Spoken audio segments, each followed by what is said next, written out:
This is what happened.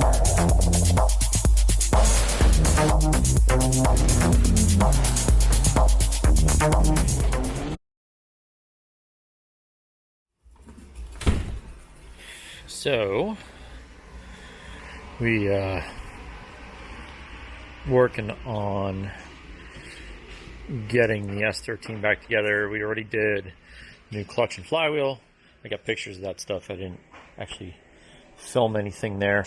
I just remembered to put the starter on. Yeah, she's back together.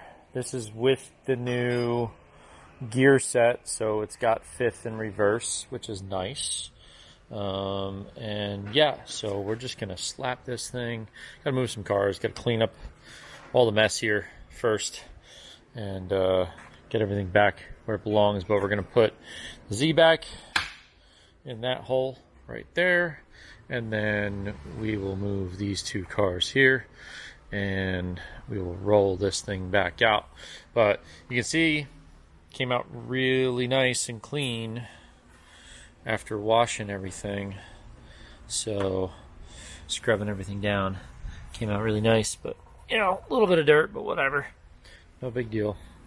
So, but yeah, super excited. We're gonna put this thing in today, maybe even get it fired back up today. And then we basically just have to work on installing all the new gauges and a few sensors. We've already put the oil pressure sensor on the motor, so we've got a few other sensors to do, and we'll be ready to rock.